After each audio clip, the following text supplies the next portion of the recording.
Welcome to the team app. This is a template that I made recently that includes messaging, products for sale, also does analytics. This is the rubric they gave us today. We're going to go through all the things on the rubric. We covered everything but the unit test. There is a unit test in here, but I didn't do two, didn't have enough time. We did plenty of recycler reviews, live data, API, retrofit is in here twice. So we're going to get right into it. So I have a demo running on the right, and then I'm also going to show you the code that we use to do it. So that is the login page right there. So the login page is going to allow you to log in as an admin. I just logged in as an admin. There's a special code. The admin can create events. They can also delete events. They can also delete users, and they can also create shops. So with the admin is the area where if you were to make a real app, a game, or communication or social media, you would need a admin login so you can make changes to the app without having to do a update via Apple. So this is why the admin is in place, and that is the point of this project. So right now I'm creating an event. I have a date picker in there that when you can choose when it expires. So right now we're saying conditioning and it shows right up. So it's working. Everything looks great. We have the admin landing page running on the left too, by the way. So we've changed. This is the product list. I can do the image URL.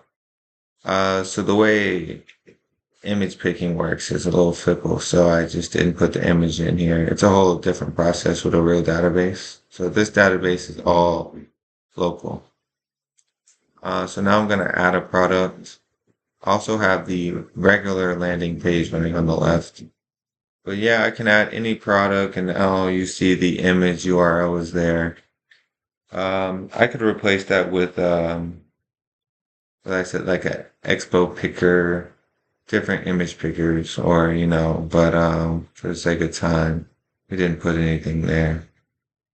We can also do stock and quality and also categories from here. That's all saved in the database. Pretty useful, This is it's how maybe you would use Nike, the shoe app. Also have the settings. This is where you can manage all the users. You can see the 3 users that I have in the admin code.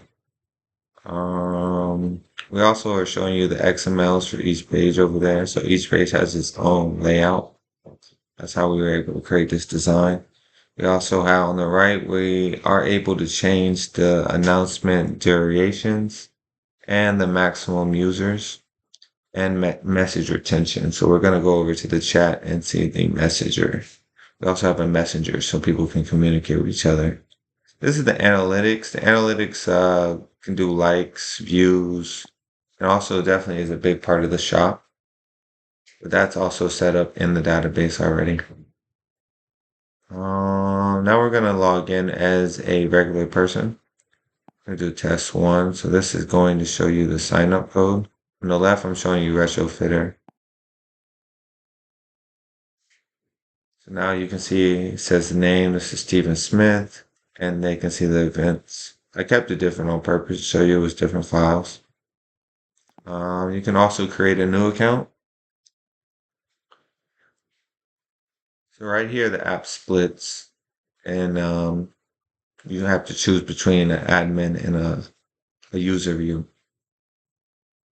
On the left, I believe we are going to show you the database. So we're going to show you all the databases, the DAOs, the entities, and the repositories. This is the app database.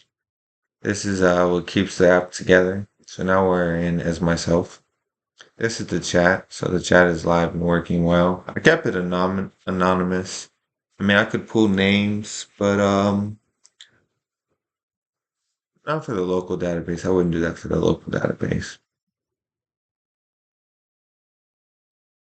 So yeah, that's working well. You can talk to each other. It can work like a bulletin board. Over here, this is you could take this a step further and do the purchasing. And then we also have the ability to edit the profile.